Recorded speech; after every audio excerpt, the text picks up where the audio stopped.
Hey, Mad Bad Voodoo. This is Federalist. you know, I see your dilemma.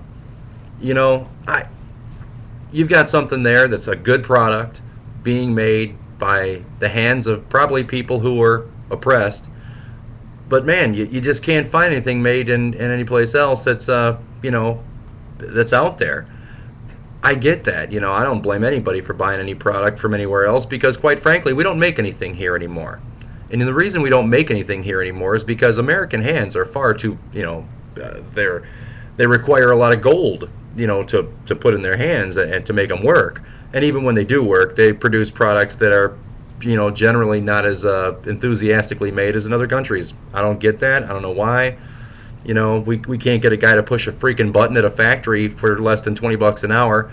And, then he's crying about the living conditions he's in or, working conditions he's in or, the fact that he has to buy a little bit of his health care. I don't know. It's just that's a depressing quandary you're in there. And I just had to make this video to just tell you, man, I feel for you. I don't like the idea that we buy a lot of cars and stuff from Japan, who we were at war with at one point. Obviously, your vegetable treats there, awesome stuff. Made in Vietnam or grown in Vietnam, who we once were at war with. We've been at war with a lot of people in our brief 200 and some odd year history.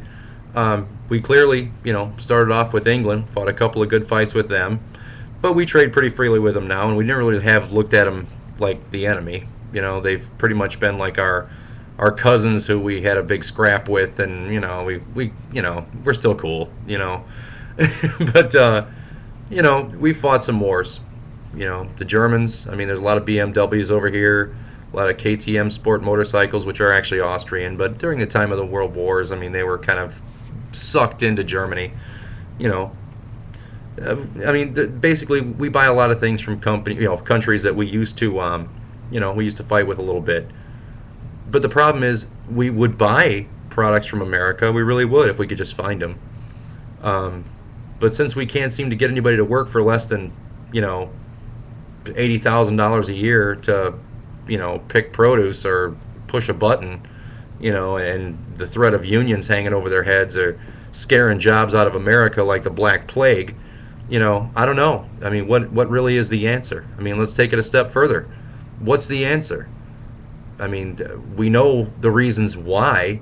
I mean, we have CEOs right now today. AIG's chief executive officer pretty much told our government, stick it. I ain't working for you. Forget you. You came running in here like, you're going to tell me what I'm going to make or not. Pff, okay, you can take your position back. I'm done. And I don't blame him one bit. Not one bit. This is America. We're not doing things that are very American right now. And this is starting to look more and more like a communist, fascist style country. You're either in bed with the government or you'll be taken over by the government. And they'll use any crisis to get to where they want to be. Barack Obama is our president. I just don't think he's doing a great job. I really don't. I think he stands for everything that the free market, he opposes everything about the free market. What was left of it as it was. And I don't think George W. Bush in the last 2 years of his presidency really reflected Republican ideals. So we basically have a dog and pony show, smoke and mirrors. Look, I've got an R next to my name. That must mean I'm for lower taxes and more personal freedom and yada yada. Well, I've got a D next to my name, and that means if you're a union guy, you've got to support me. And if you're a homosexual, illegal alien, black person, whatever, person who's against gun rights, name me your whatever small group you're in, you've got to be with us because to consolidate is the only way we're going to get power. It's just it's smoke and mirrors. It's a dog and pony show that's frustrating. It's like team sports with your personal freedom in your life. And I mean, if we could get our kids to look past the video screen for their favorite Call of Duty video game war and look at how people really have to live and look at the footage of people, like you said, sprinting, in the face of machine gun fire, unarmed, racing toward a wall to try to climb over it before being killed, to get the hell out of those countries, that were communist, like East Berlin. I think that might be a sobering experience, but I think that they would probably not take it very seriously, because I don't think that they even believe that as they sit here feasting on the wealth that their capitalist parents have earned, and never having to work, never having to really strive very hard for much of anything. And this is not a, this is not, everybody, but a lot of them.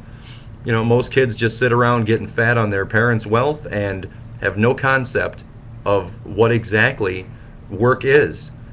Why exactly it wouldn't be good. If I put to you as a kid and you don't really know very much that, wow, those people over there get like, 6, 7 weeks of vacation, and they can be unemployed and get paid for 5 years at a stretch, and every time you turn around you can have a little revolt and quit working and strike and all this other stuff, and they really can't do much with you.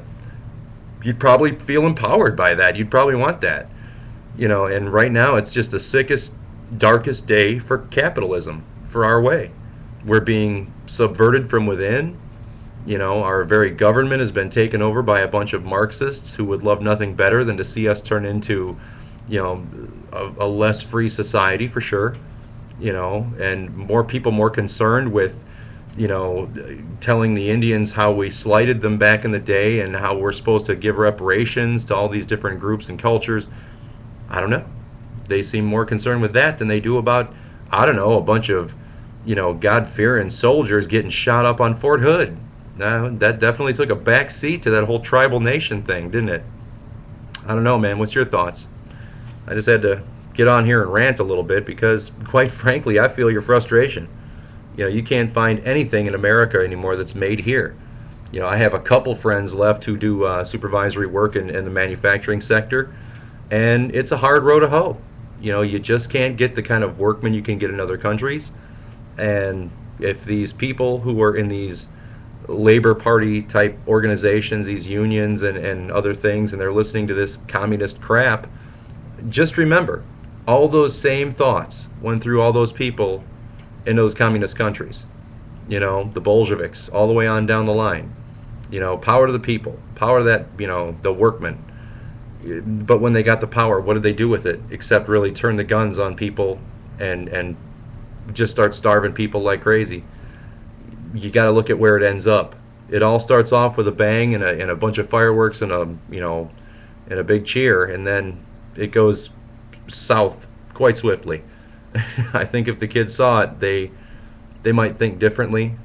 But with our schools and our teachers unions, you got their singing their little Barack Hussein Obama. I don't think we're going to ever get there. What do you think?